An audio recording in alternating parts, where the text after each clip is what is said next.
Wow, thanks for that introduction. I don't sound so good in my own head. Good evening, everyone. It's lovely to be here. So much energy and see so many bright faces, even with the blinding lights. High schoolers, teachers, maybe even parents. I have 2 kids who are in high school age. So when I told them I have been invited to speak at TEDx, they said, "Loki, that must be about numbers and finance." And I thought to myself, that would be easier. But I'm here to talk about something far trickier, my life's journey and how I have been able to flip a narrative. And I was told I have 10 minutes to do it, so let's get to it. So my name is Purba Solomon, and I have been working in finance and strategy for over 25 years. Let me start with this. What if I ask you, say you have to choose between being a big fish in a small pond or a small fish in a bigger pond, what would you pick? Show of hands, who would rather be a big fish? I can't really see, but I'm going to guess that's about 10 to 15% of the room.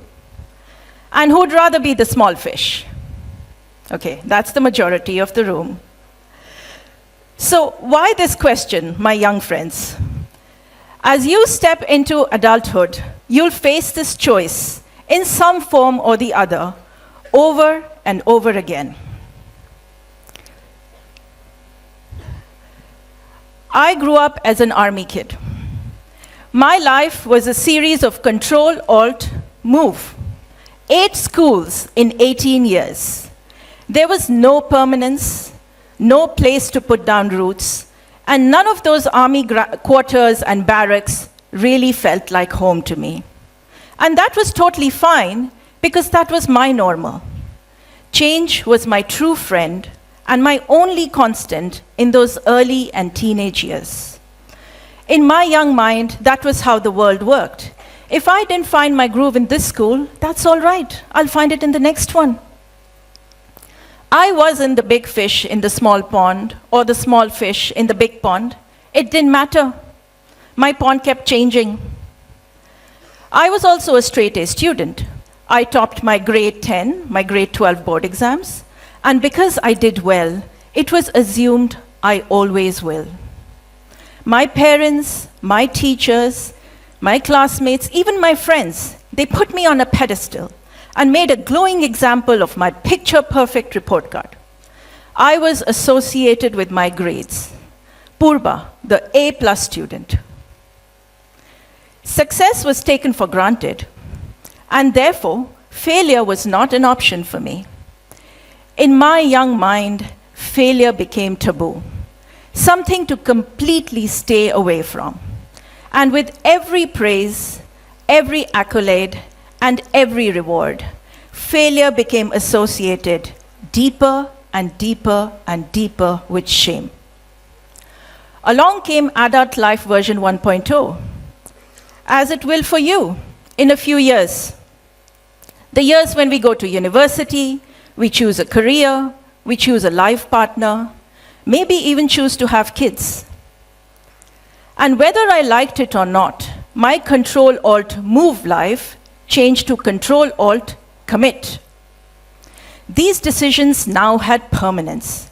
I cannot change my career or my life partner every few years. And once I have kids, that's pretty forever. So I had to pick a pond. But let's remember, my brain was wired to stay away from failing, right? So what did I do? I went with what felt safe. I picked, lo and behold, accounting. Numbers are so safe. Numbers don't talk back. They don't have opinions. And unlike people, they always add up. And it worked. I became an All India rank holder, a fully qualified chartered accountant. Thank you, but there's a turn to the story. A Dean's List scholar. I won a full scholarship ride to India's premier business school, Indian School of Business. It all looks pretty perfect, right? A series of successes, just as my life was always predicted to be. But below the surface, there was a lot more going on. What I was not sharing, and when I was making excuses, and no one knew this, but I was going with deliberately safe choices, the fail-proof ones. I was admitted to Carnegie Mellon, a premier US school, but I didn't go because it felt like my pond would be too big, too out of my control. I was scared and I succumbed to my fears. Even in my MBA, I opted out of campus interviews. I had my old job to go back to, so why go for the unknown? I did have some adventure though.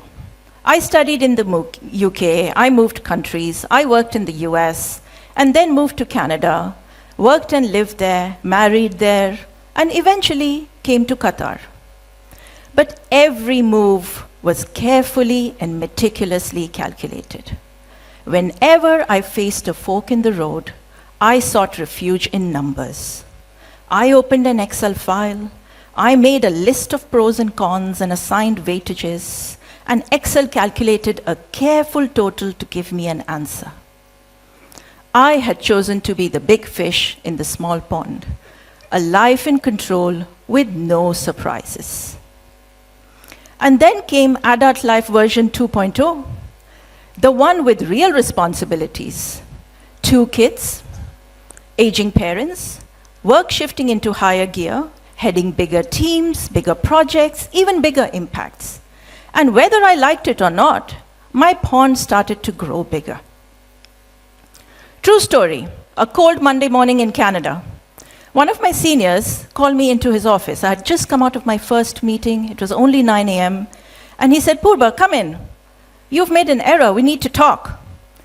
An Excel file was open on a computer in front of his desk, and my eyes immediately went to the file. And I said, I was looking at the checks and balances. I said, "I really don't see the error." And he said, No, there's nothing to do with that. It's something else. You went to see the head of sales.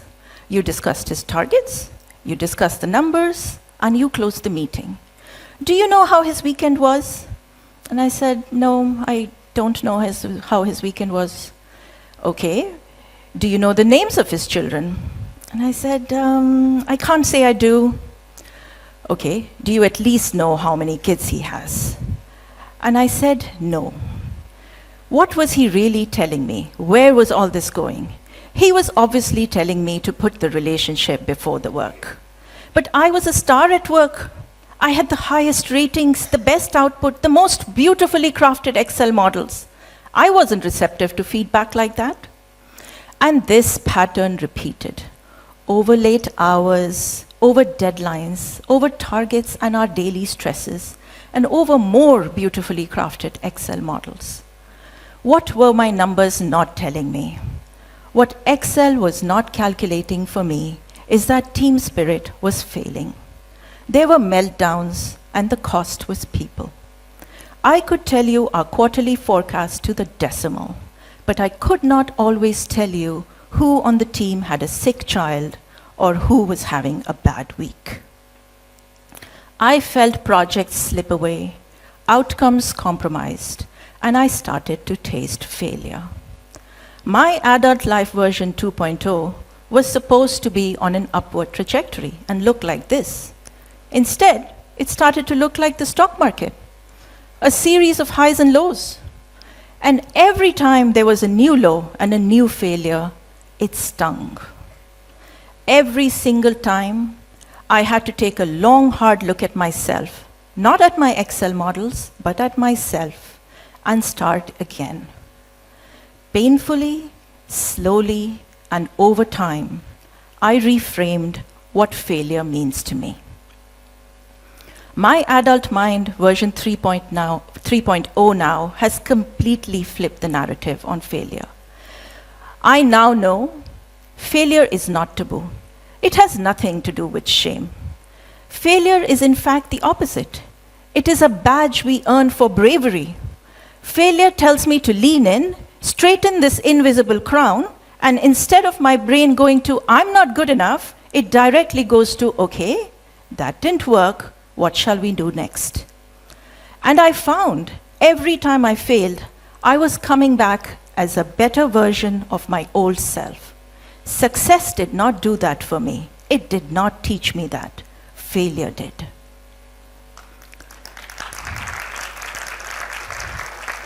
So, what does this story mean for you as you sit on the cusp of your own unique adulthood journeys?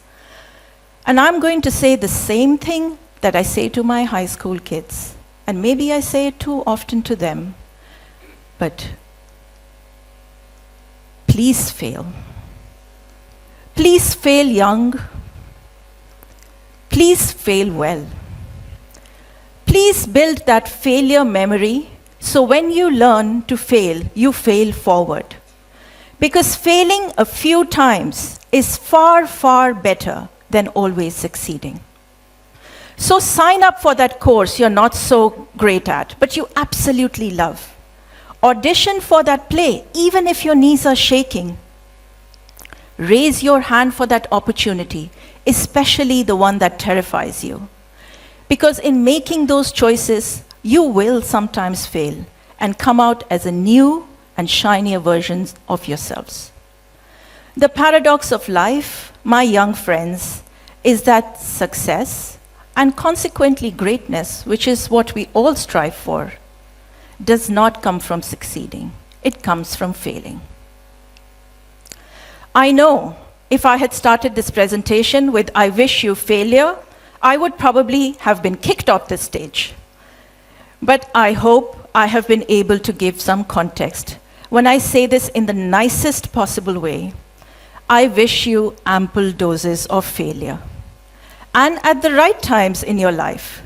So when you have to face the real world and failure stares you in the face, your mind knows how to flip the narrative.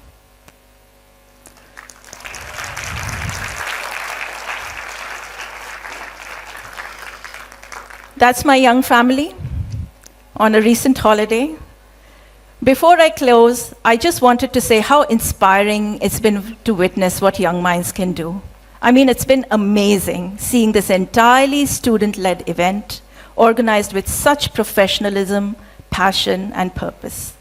Sharing this space and my journey with you has truly been an honor. Thank you.